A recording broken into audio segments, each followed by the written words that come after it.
Harga itu tidak dimainkan oleh rantai pasok terkait dengan spekulan dan lain sebagainya. Termasuk kita gandeng daripada BI, kemudian perbankan dan lain sebagainya, agar fluktuatif dampak BBM ini tidak menjadi suatu momok.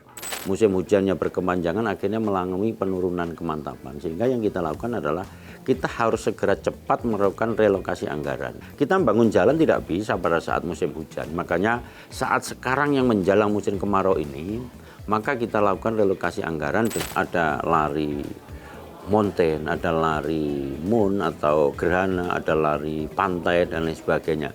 Kenapa nggak kita buka di tempat kita? Gunung kita banyak, ada gunung Tidar, gunung Slamet, ada gunung macam-macam gunung yang itu bisa kita manfaatkan. Pantai juga banyak, ada Pantai Widuri, pantai macam-macam.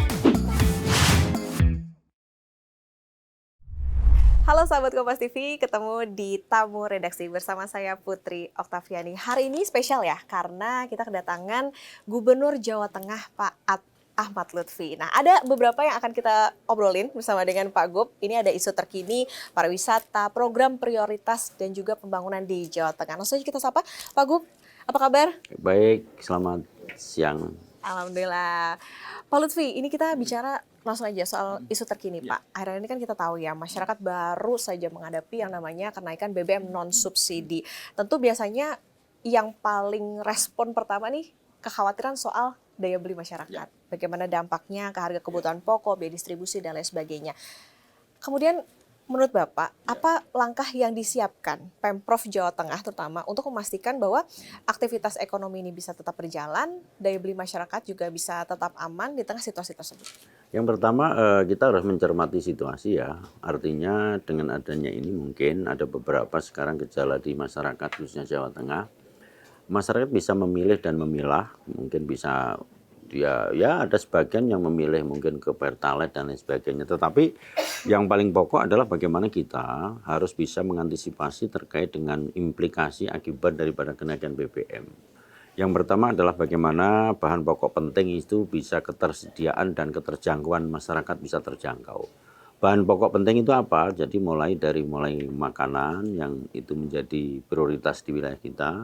Maka kita gandeng dengan 35 kabupaten kota, dinas terkait termasuk BUMD.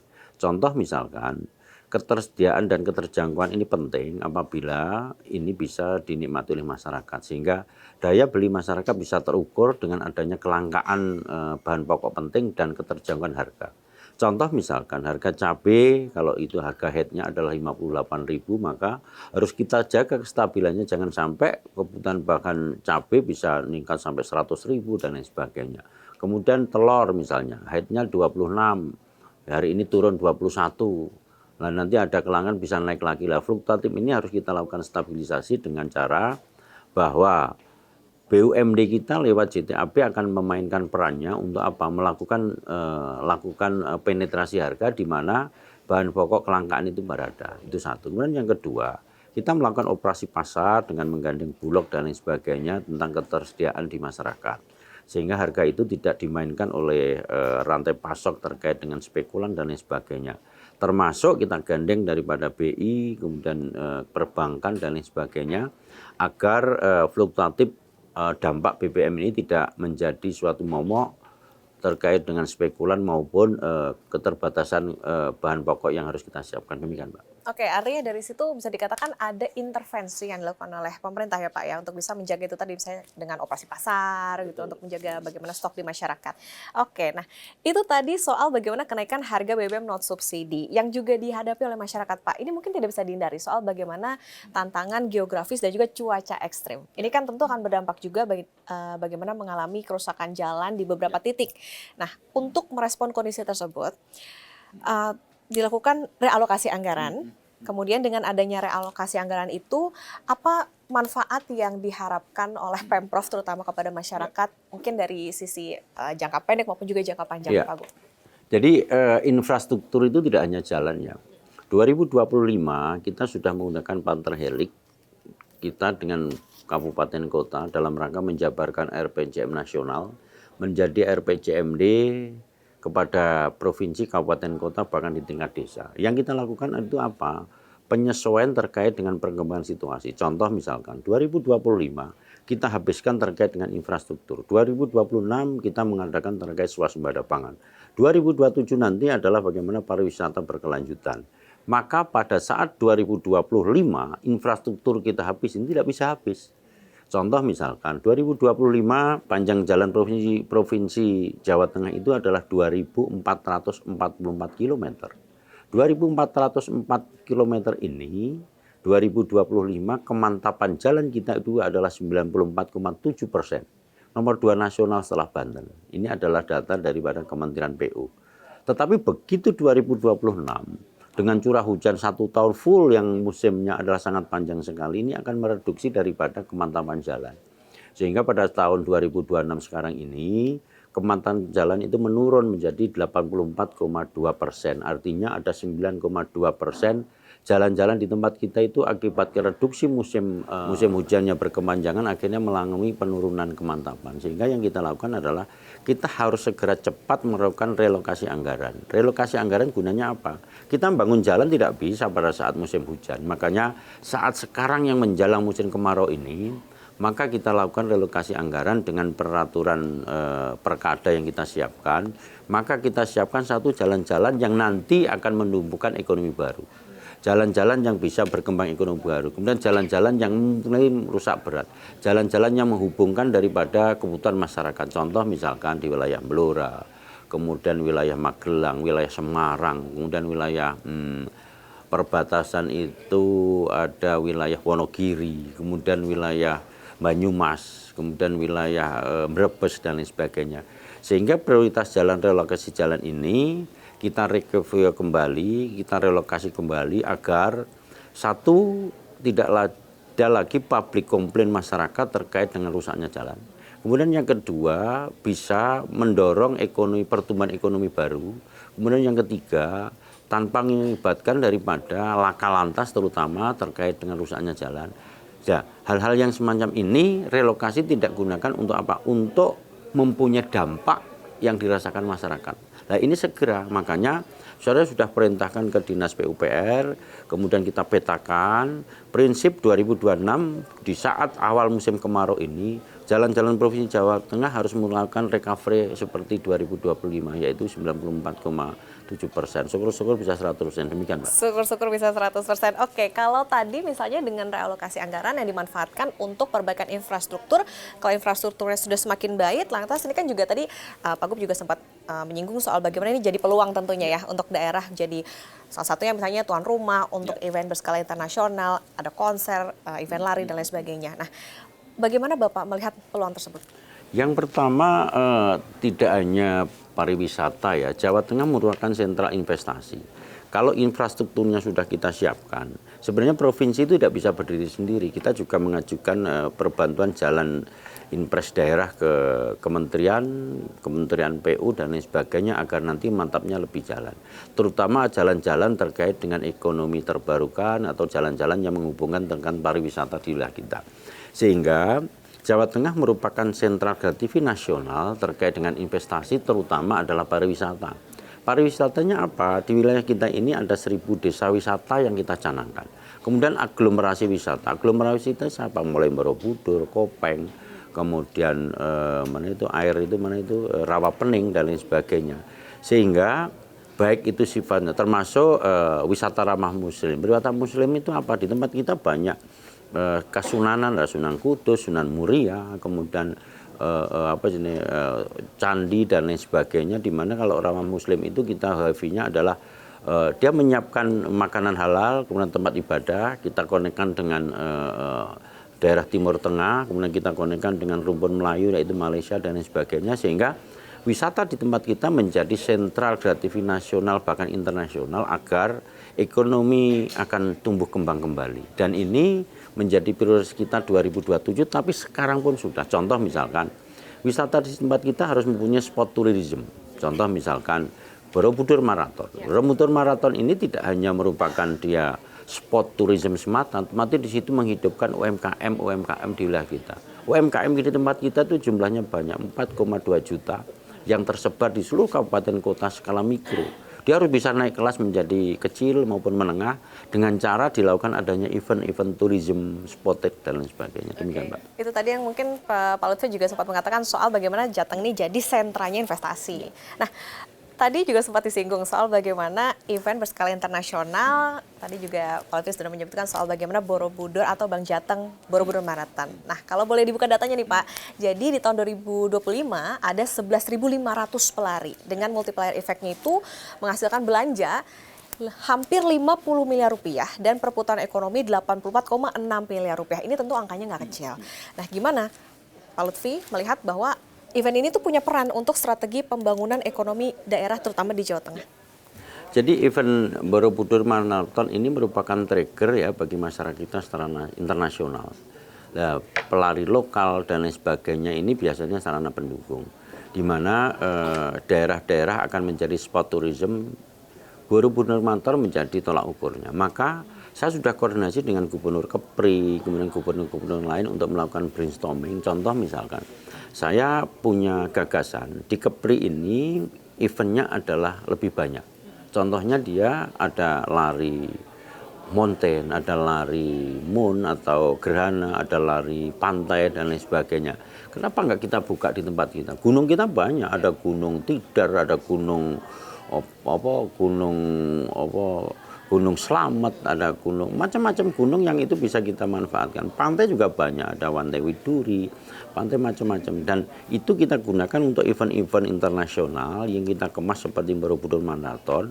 Maka secara tidak langsung lari ini sudah menjadi style ya, gaya hidup ya untuk saat ini, maka harus kita tangkap kegiatan ini. Anak muda kita tidak ada zamannya lagi harus begadang dan lain sebagainya hidup ya, tapi dia sudah stylenya sudah olahraga, lari dan lain sebagainya, dan ini harus kita Gen Z apalagi, dan ini termasuk saya sudah penggemar lari 5K dan sebentar lagi meningkat menjadi 10K ini yang akan datang. Jadi ini harus kita tangkap. Artinya bahwa sport tourism ini, olahraga akan membawa dampak ekonomi kepada masyarakat dan kesehatan bagi masyarakat.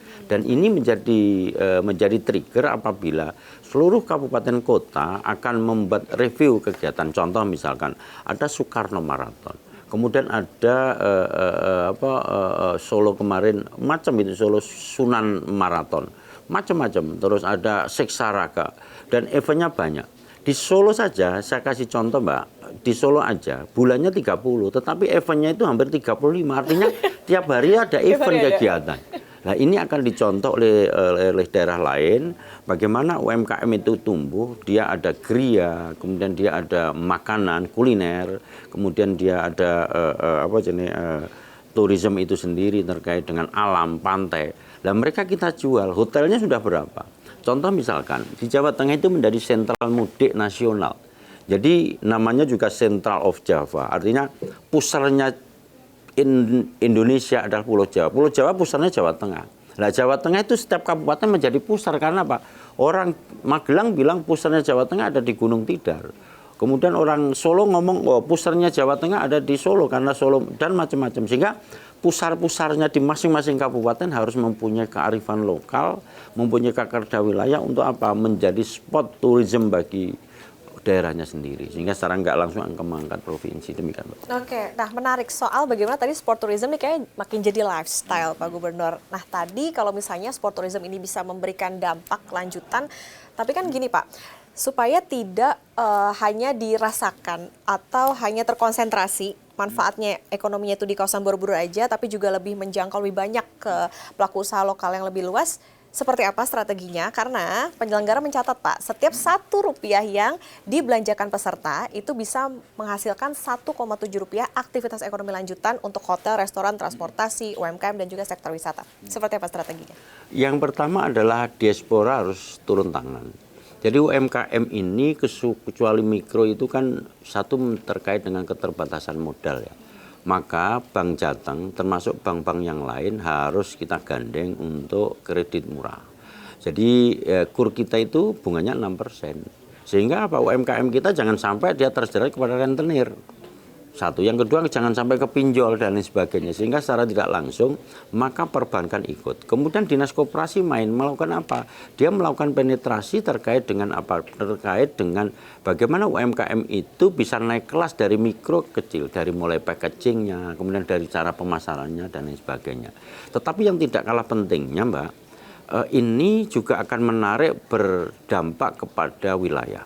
Contoh misalkan, syarat suatu investasi suatu daerah itu satu adalah terkait dengan keamanan ketertiban.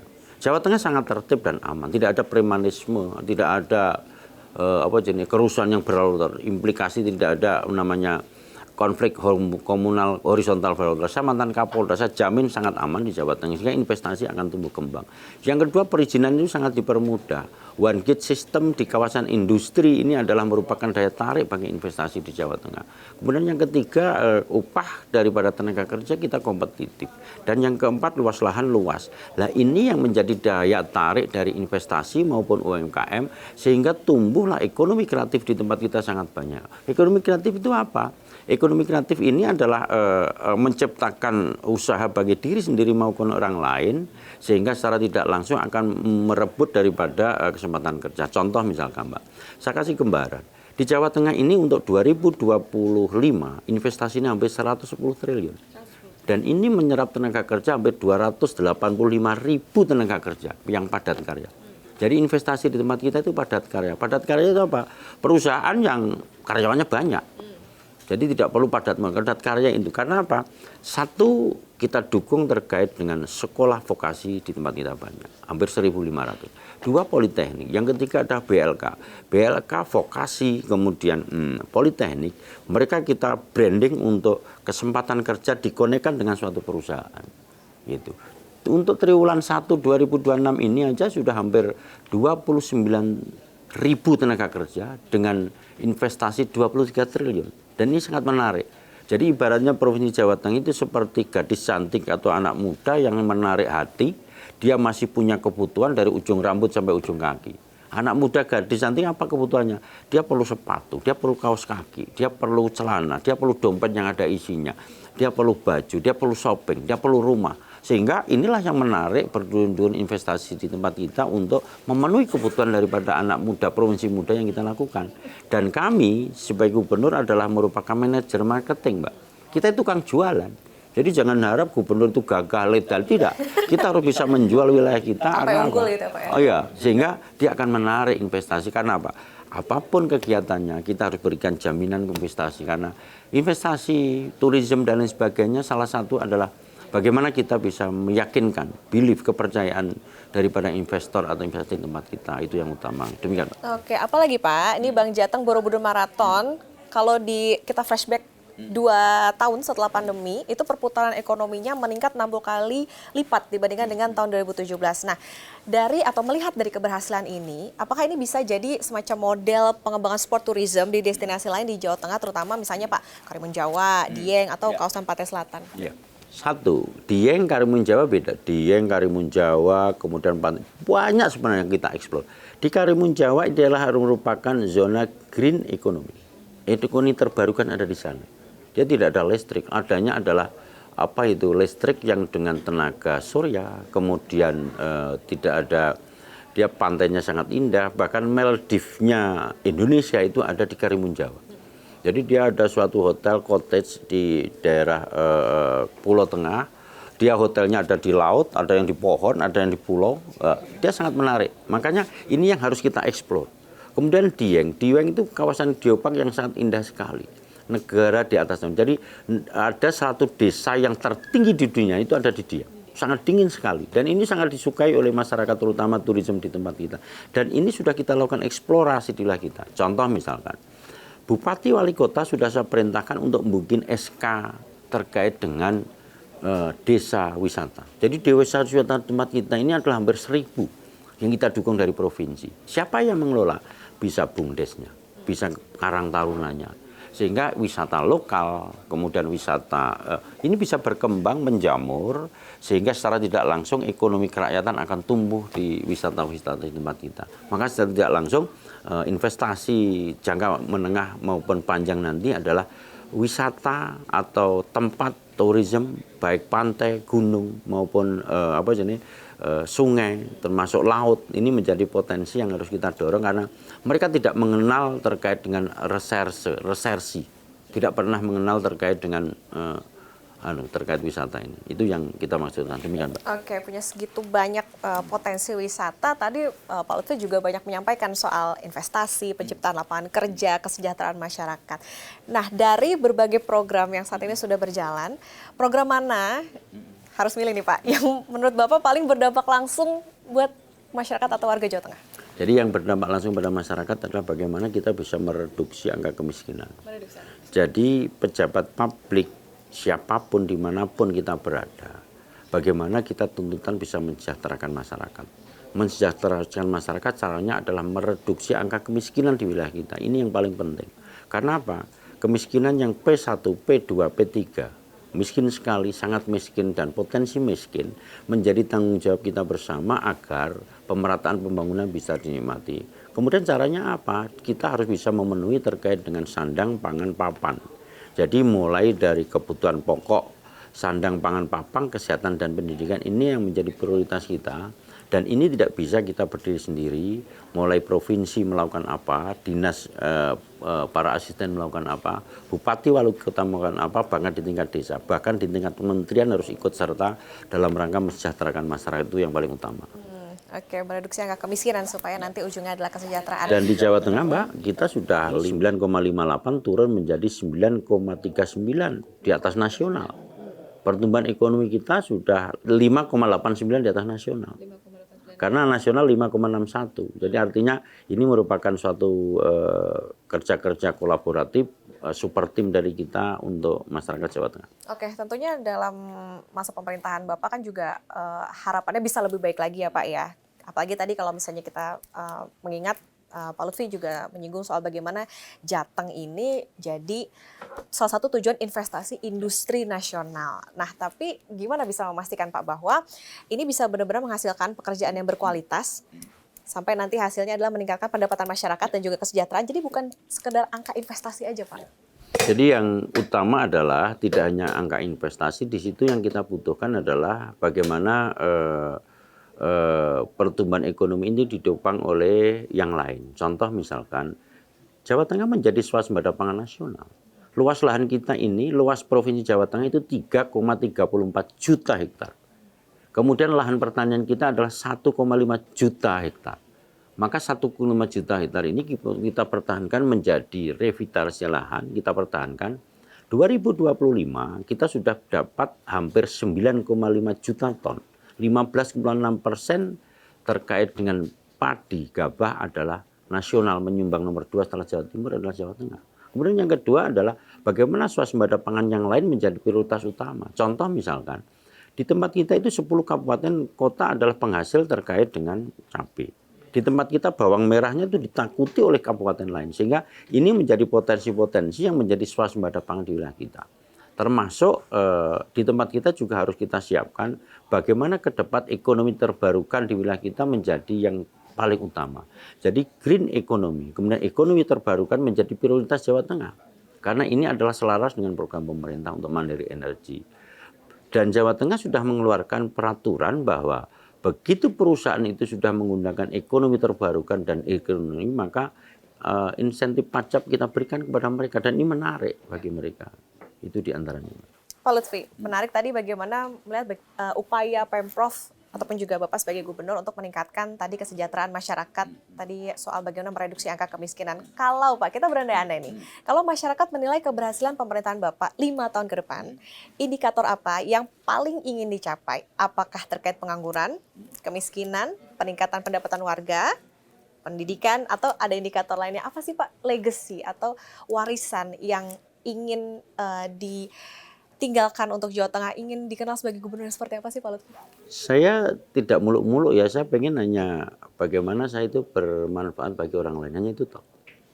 Jadi sebaik-baik manusia itu adalah bermanfaat bagi orang lain. Dan saya hanya itu toh, tidak pengen kita mempunyai legacy yang muluk-muluk. Contoh misalkan, jangan sampai kita selesai menjabat masih banyak public complaint yang belum kita selesaikan, dari mulai pendidikan, dari mulai kemiskinan, dari mulai ketahanan pangan, Jadi layanan dasar masyarakat ini harus segera terpenuhi. Sehingga itu baru bermanfaat. Karena kalau kita tidak bisa memanfaatkan selama kita dinas, untuk apa? Contoh misalkan, saya paling senang ukuran manfaat manusia itu dari rumah tangga. Saya dengan anak saya sudah senang sekali. Yang penting anak saya bahagia, saya sudah senang. Demikian juga bagaimana kita kepada masyarakat. Yang penting masyarakat kita bahagia. Toh itu ada komplain dan lain sebagainya, itu adalah merupakan obat bagi kita sebagai pejabat agar lebih baik dalam rangka memperbaiki kinerjanya. Intinya itu. Oke, prioritasnya Pak, tadi belum menjawab. Prioritasnya adalah bagaimana masyarakat kita di Jawa Tengah itu lebih sejahtera daripada kemarin. Kesejahteraan ini diukur apa? Dari mulai sandang pangan papan. Sandang pangan papan itu apa? Dari kebutuhan bahan pokoknya, papan itu rumahnya, dan sandang itu pakaian. 3 pokok ini yang harus terpenuhi di wilayah kita, itu prioritas kita. Oke, tentu harapannya ini tadi apa yang sudah dilakukan oleh Pemprov Jawa Tengah, terutama ini tadi termasuk juga bagian pengelolaan sumber daya alam, memanfaatkan wisata dan lain sebagainya, ini juga bisa berdampak pada bagaimana kesejahteraan dan juga ekonomi masyarakat. Pak Lutfi, terima kasih banyak sudah hadir di tamu redaksi. Sehat selalu, Gubernur Jawa Tengah Ahmad Lutfi. Salam sehat selalu Bapak. Nah, Sobat Kompas TV, sudah tamu redaksi, sampai berjumpa di tamu redaksi berikutnya. Saya Putri Oktaviani, terima kasih, sampai jumpa.